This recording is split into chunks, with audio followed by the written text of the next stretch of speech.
Stress doesn't always feel dramatic. Often, it feels like coping, functioning, getting on with things. You might be doing what needs to be done, working, caring, managing life, while your body never quite settles.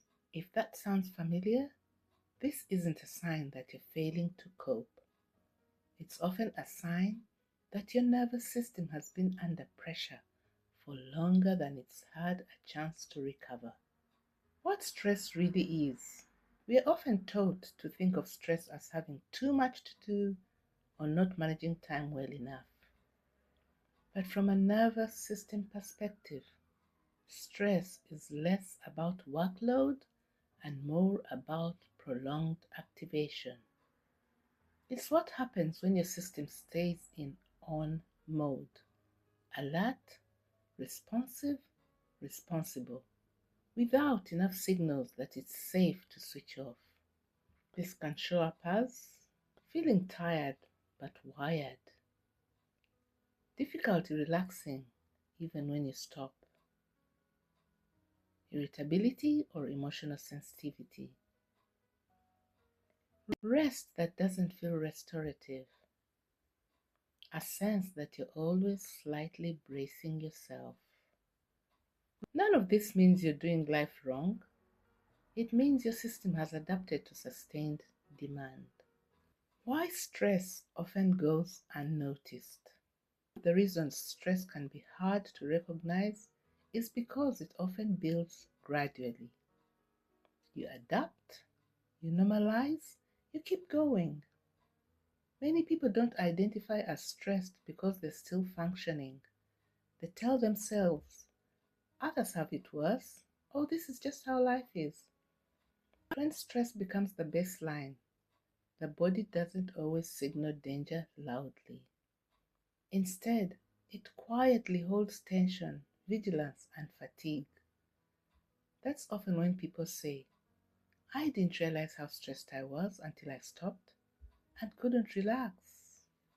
Why rest alone doesn't always help.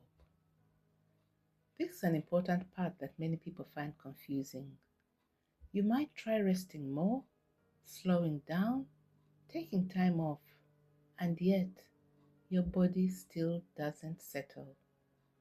That's because rest is a behavior, but stress lives in the nervous system. It feels responsible, under pressure, or emotionally unsafe. It may not recognize rest as safe, even when you're doing everything right. That's why people can sleep and still feel exhausted, take breaks and feel more agitated, reduce commitments and still feel tense. This isn't because rest doesn't work. It's because regulation hasn't happened yet. Facing stress without pushing harder. Stress advice encourages resilience, positivity, or pushing through. But when stress is nervous system led, pushing often makes it worse. Facing stress gently means starting with regulation, not effort. In nervous system informed therapy, which is holistic, stress is approached as a meaningful signal, not a personal weakness. We look at how your system learned to stay alert, what it's been protecting you from, and how to help it feel safe enough to soften again. This isn't about forcing calm or analyzing everything. It's about creating the conditions where your system no longer has to stay on guard. Over time, people notice less reactivity, clearer thinking, energy returning gradually, and a sense of internal space. Not because life becomes easy, but because the system is no longer constantly bracing. So what happens if stress is ignored? When stress isn't addressed, it rarely stays as just stress. It often shows up later as anxiety, burnout, emotional overwhelm, loss of confidence, or emotional shutdown.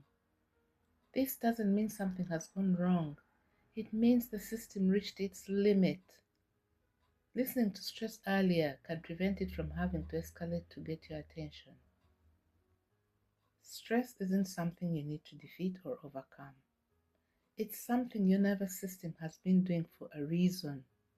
When that reason is understood and supported, stress can begin to ease without pushing, forcing, or self-blame.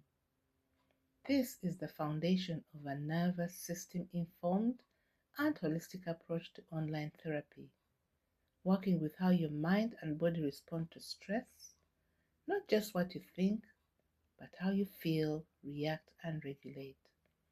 If this resonates, you're not behind, you're listening.